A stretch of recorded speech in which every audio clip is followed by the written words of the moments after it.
Good afternoon, Grey Cats. It's great to be a part of the end of the footy season celebrations with all of you guys. And this year's special guest is a Geelong favourite who'll wander in the camera in a minute. But if you look over my shoulder, you'll see the logo up there. That's what his business is. So without further ado, let's get this year's special guest in. And here he is.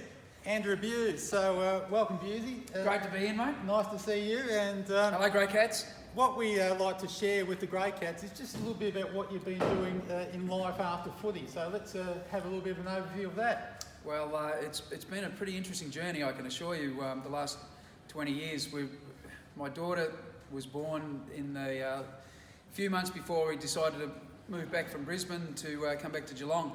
After spending 5 years up there, after 12 years at the Cats, it was a fantastic footy career. I really enjoyed it. But what becomes interesting is re-assimilating back into the community. And so what did I do? I was in business already with a partner on the Gold Coast. Stayed in that business with him for about 17 or 18 years. Recently got out of that from him. But back here in Geelong, I coached at Williamstown Football Club for 3 years. Been involved at Leopold Footy Club for a number of years, watching the kids grow up and helping coach them. In the senior ranks, also coached through there. I then, at the same time, had to run or be involved in some businesses. And so we did shower screens for a while. We did K-Rock for a while, doing sales of selling thin air, of course. Doing the sales for advertisements, etc. in radio, which was awesome. It was great to get back into some serious sales. Then I went and joined the VFA and got back into fitness. So for the last nearly 10 years or so, I've been doing fitness, and thus the gym has been born. Very good. So if there's any members of the Grey Cats audience who want to do a bit of exercise, this is the gym to come to.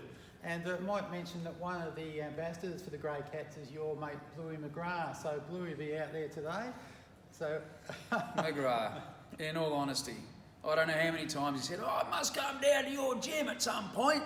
Oh. And I'm yet to see him. He wouldn't have put foot through the doorway, to be honest, people. Well, we'll put a bit of peer pressure on you, Bluey.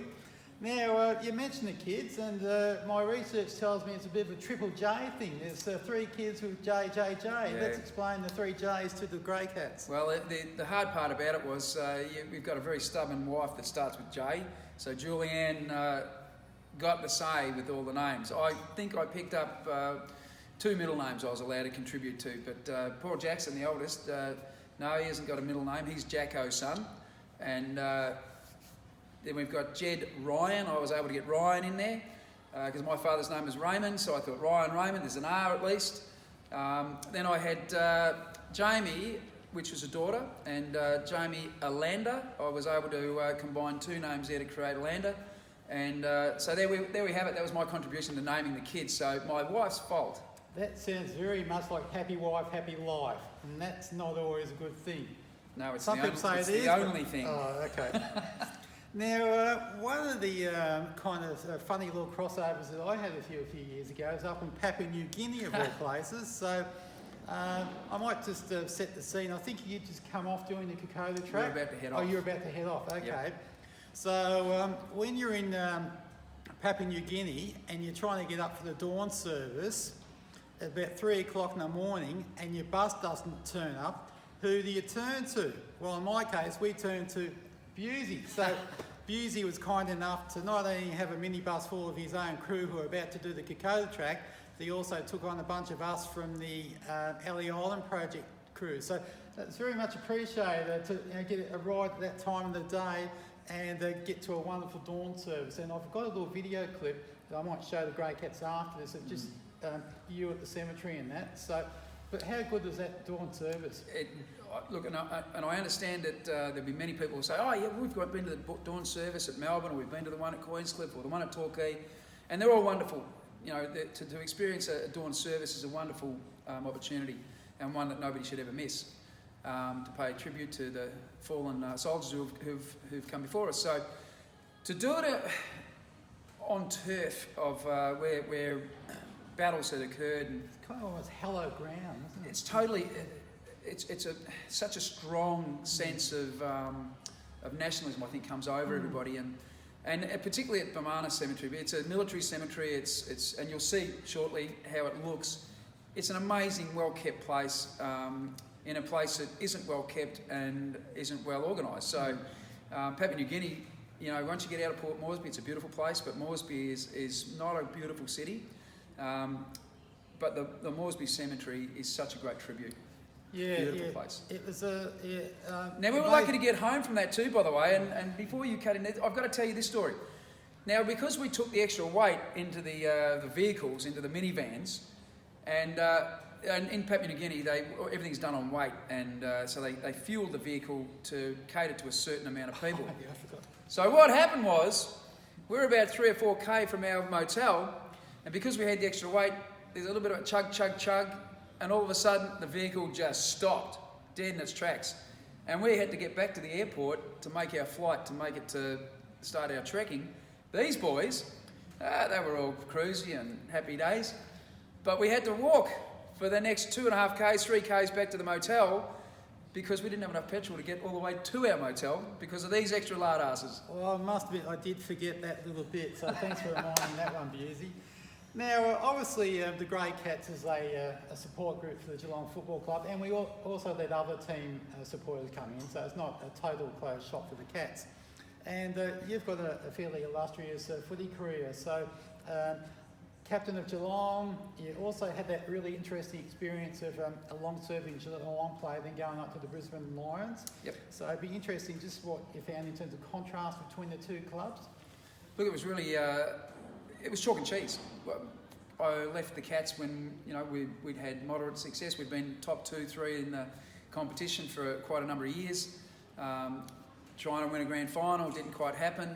But being a leader of the competition, there was a particular way we went about training. And for me, heading up north, the first thing I noticed was the on-track and the training attitude. And it was interesting, I was standing with Robert Walls one day, and I just said, what is it with these guys here at training? I said, have a look at what's going on out there.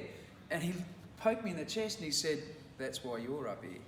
Ah. So he kind of handed me an on-field... mentoring role? I felt like I was an on-field coach. Yeah. Oh. Not necessarily. I didn't necessarily have to be a captain. I didn't need the title to take extra sessions. I used to often on the off night of training, I'd organise kids like Lepich and Vice Ackermanis and Ashcroft, or whoever was willing to be silly enough to jump in and get involved with us. Yep. We'd do a little bit extra work and all specific type training. So I was really lucky to be trusted with that sort of a thing to administer, but those were the things that Malcolm wouldn't have allowed. Yeah. So the point of difference, I guess, between going up north and staying here at Geelong, there was opportunity to grow as a mentor or as a coach, or be trusted by the coaches to be able to do that stuff. So it was a real growing place. I mean, as I said, we had Nigel Lapham, we had the Scott brothers, we had Acker, Vossi, Lepich. Simon Black turned up, Lukey Power turned up throughout that period. The only guy really in the premiership years of Brisbane's great teams that we didn't have, or I didn't have any association with, was Jonathan Brown, who turned up the year after I left. So awesome group to see go through and win ultimate success. And that was awesome as an ex-player, just retired, had played with those guys for 5 years. Great to see them win flags. And after the third flag, I remember sitting in the stand, I said to my wife, gee, wouldn't it be nice if we could go back to Geelong and help them taste what this is like? Mm-hmm. And that was one of those opportunities. And the next year, the opportunity did arise because the footy club at Geelong had decided to bring back Damien Berg, Kenny Hinkley, myself, Adrian Fletcher and Brent Creswell. Who actually was a Sydney player, but he was a Geelong player before he went up to Sydney. So all of us fellas turned back up at the Geelong Footy Club, and Bomber was there, and Macca was there, McCartney, and Brendan McCartney, and trying to think, was ex-Melbourne boy, ripping kid, and he was doing the midfield. Anyway, so a really strong team of coaches that I hope we all can remember the 2004 season, which was the first time the Cats had played in the finals. In fact, made it all the way up to the preliminary final that season. only to get beaten by my other team, Brisbane Lions, who were trying to win their 4th flag in a row. And they got pipped in the grand final, but I wouldn't thought the Cats would have won that grand final either against Port Adelaide. They were pretty hot. Now, players tend to have a highlight reel, and from your highlight reel, I can remember it's pretty well regularly shown on TV, forward flank or pocket on the Maribel Street side. I think you were legged or something, you're on the boundary, you ran around about 4 or 5 players and snagged the goal. You want to tell us about that one? Darren Flanagan and Darren Morgan will tell you it's the most selfish piece of football they've ever seen in their life, because I probably ignored them 4 times each with a handball. Didn't even go for the 1-2 handball. I just figured I could do it all on my own. And it's an interesting thing though, you know, like when you're under siege by fantastic, there was 2 Brownlow medalists I got round, there was, there were some very, very good players. You know, to get around some of those Bulldogs defenders to be able to swing it over the shoulder, it's a bit like Gary Ablett Senior. Sometimes you just throw it up in the air and let the thermals do their stuff. And I honestly didn't even look at the goals. I knew where they were. I just figured it was that much work to do. It had to go through the sticks, and lo and behold, it did. So, as Sam Newman puts it, I helped you win Goal of the Year. Oh, really? He was a judge. Oh, okay. He's still got his hand out for $1,000. Well, I thought it was channeling a bit of Kevin Bartlett, actually, for having a crack at the goal. KB, in fact, KB and I have been really good friends for a long time, and he said it's the best piece of play he'd ever seen. Most selfish. He said it outdid me in selfishness.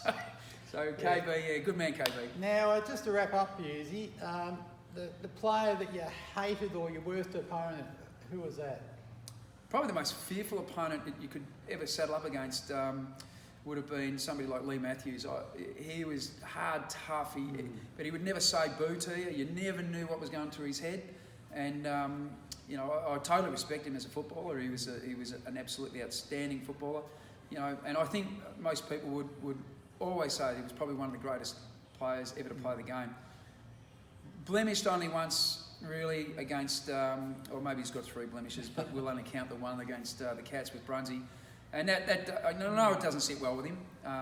You know, I've had conversations with Lee. I worked with him for 12 months at 3AW, so you know we get on really well. We've got a great rapport, and I love catching up with him. He does genuinely. I know he's dirty on that scenario that occurred, but us as Cat supporters, I'm sure we don't really care that Lee feels a bit unhappy about that scenario. And your favourite moment from footy days? Any favourite moments were probably watching front row seats, watching Gary Ablett Senior take Mark of the Year, clean up someone from 3 steps. The skills and ability that he had that perhaps most of us would really dream of. The way he could kick left and right foot, the way he could not handball. If you put $1,000 in front of him, he wouldn't handball because he'd rather kick it and kick a goal. Watching Gary Jr. come through and watching all the kids, the father-sons now running around out in the field. Sammy Simpson, watching Scarlo go through because I played footy with his father. Just seeing all those kids come through the next generation has been a real highlight for me, and I absolutely love, I love watching my own kids play, but I love watching those kids, Tommy Hawkins, Jack's son, and any of those guys that are running around. Now they're all, the kids, they're all Jed's mates, so I just love watching them run around. I got another boy that plays footy down at Anglesey, and Jacko, I love watching him play. I go and help them out at Anglesey. So, good job. My daughter Jamie, the best gym person in my group. So, I just love watching the kids. So Jamie works here? No, Jamie. No, she don't work here. Okay. Yeah. All right. Well, Bewsy, many thanks for the chat. Thanks, pal. And it's great that you've given us a few moments of your time to share with our members of the Grey Cats. So I'll just switch off now. Whoever won the tipping, congratulations and well done.